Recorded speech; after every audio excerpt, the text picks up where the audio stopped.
limestone. From here, everything you can see here is limestone.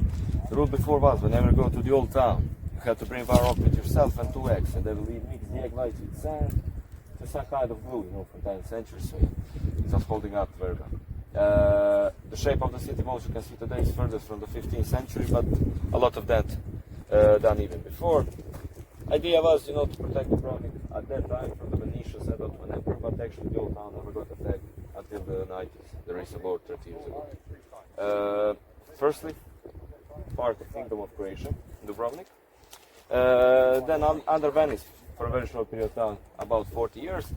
Then from 1358 till 1808 is what we call a golden era of Dubrovnik. 450 years this was independent republic. So basically a country by its own, very similar I would say to Monaco in France today, It was very, very likely like a Switzerland, I would say neutral, good with everyone, never had war, very good politics, very, very high diplomacy, a lot of good things come out of that. If you can see maybe that right, the bell tower on the right there. You can see that open square in front of it. Open square in front of it. That is the monastery. Inside that monastery had the oldest pharmacy in the world. It still works today. I hope you don't need it, but yeah. Still there, still works today, every day. Like 1300s, was that? Yeah. I thought I read something about that. Okay. Yeah. That one there. This here, 5 yellow barracks, just next to this beach that looks like a sandy beach, but it's not, unfortunately. Yeah. You can see these 5 yellow barracks. That is the first quarantine in the world. So if you came here 600 years ago, you need to stay 40 days in here. Wow. Not a good time for you, but only way to protect Dubrovnik. At that time, a lot of diseases in the world. The idea was 5 different barracks, 8 days in each one. You proceed. 5 times 8, 40. That's quarantine in Italian, Spanish, French. That's the word for quarantine. And every time, if you wanted to go into the old town, if you're not from Dubrovnik, you first need to stay 40 days. You can see how it's getting smaller and smaller. I would say a lot of people were dying from diseases. If you survive, you'll probably go crazy, but you can go to the old town. Today, of course, it's a nightclub, restaurant and cafe bar city. No more quarantine. As well, first country that obeyed the slavery, the Dubrovnik Republic. One of the first countries that recognized the states as well. One of the first canalization system just underneath the old town, because the main street was sea channel at first. We just made it the main street. As well, we had a lot of salt at that time. Salt was money back then. 1 kilogram of salt was very pricey. The more salary gets, the more salt in Latin, because you were paying people in salt. You didn't have any money or something like that. Also used to preserve food, also used for trading, we had a lot of ships, a lot of boats, so we could trade all the goods for something we didn't have, we had a lot of salt, olive oil, wine, lavender, limestone, oak wood, so a lot of good things for us. But yeah, for me the main reason why we succeeded for a very long time in Adriatic, that is something like breathtaking. Maybe you can see that great cathedral there, a little bit on the left. Very big, the biggest cathedral in the old town. Yeah. Just in front of it, can you see that little open square? Just in front of it, that is Rector's Palace. Today, I would say some kind of like museum. You can go visit it. If you're a rector at that time, you can't leave the Rector's Palace, and you could be rector only for 1 month. So say no corruption, no stealing. After 2 years, you can be again only for 1 month. So yeah, it would be pretty good today. But yeah, for me, that's the main reason why we succeeded for a long time.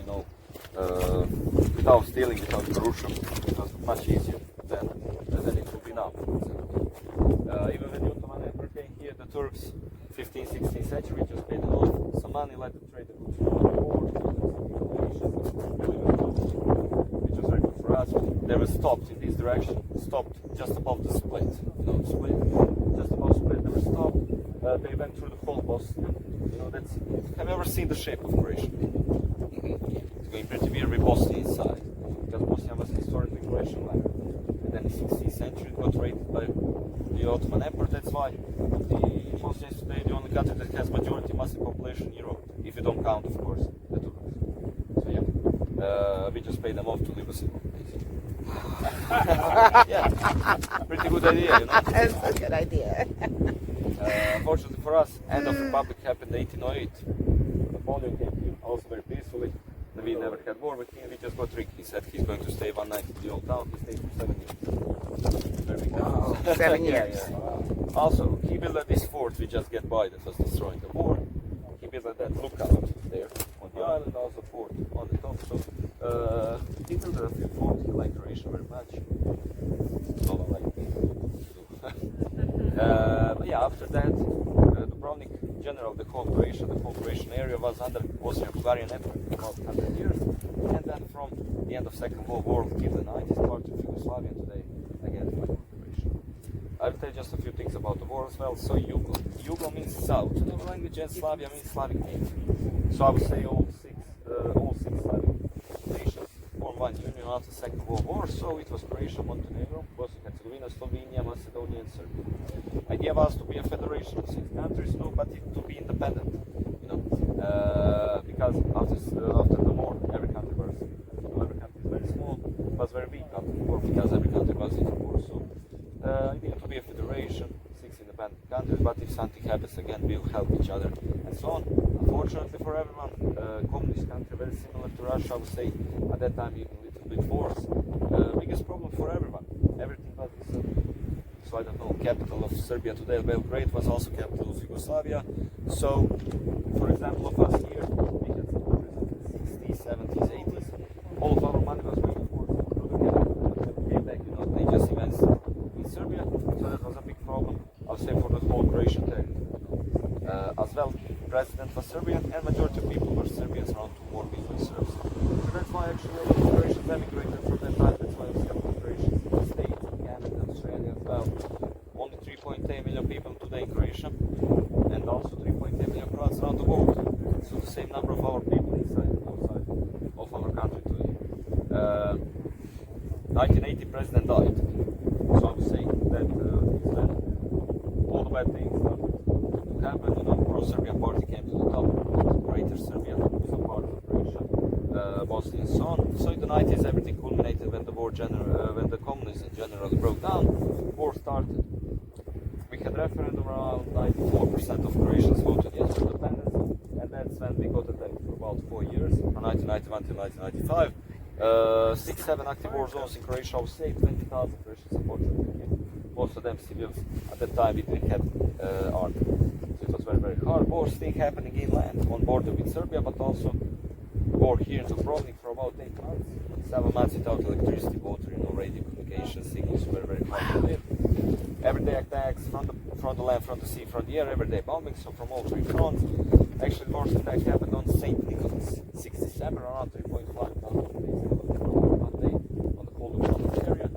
And on the old town, 600 first and only time, the whole town got attacked. If you look closer from here, every red roof is renovated, so say about 80% of the old town was damaged. Walls, I'll say, were unbreakable, you know, it was used like a bunker to the locals there. In some parts there are big 15 meters. But yeah, a lot of roofs, upper floors were damaged, unfortunately. Very big problem for the entire war back then, protected by UNESCO from 1979. So very, very big problem. That's I would say when everyone started to see what is happening here, because at that time you had a lot of wars, you know, in the entire world, and you didn't have a lot of, you know, news, you know, TVs and things like that. Luckily for us, we defended Dubrovnik and our country, but biggest problem for us here. We are very close to Montenegro, 40 kilometers that direction, Montenegro. So Montenegro was in alliance with Serbia, actually the same country called Serbia Montenegro in 2006. So very easy for them to come here. Also, if you look there, these 5 houses there in the hill. Oh, those. Okay, oh, right over there. Yeah. That's Bosnia. 5 kilometers. We're closer to Bosnia. Okay. Oh, so that's Bosnia, just right there. Yeah, 5 kilometers to the border. Bosnia, multi-ethnic country. So today, 50% Bosniak Muslims, 35% Serbians there that are Eastern Orthodox, and 15% Croatians that are Roman Catholic. This house is right there in Bosnia. That's how close we are. The war there, about 100,000 people died. Sarajevo capital under siege 44 months. Little town called Srebrenica, first genocide after the Second World War. About 10,000 Bosniak Muslims killed by Serbians one day. Unfortunately for us here, this is the side where the Serbians live. So yeah, on the foot probably put reality. Here, devastation there. You see those few huts up there in the hills. So from there, they bombed. We could slowly go there. I gotta get my umbrella.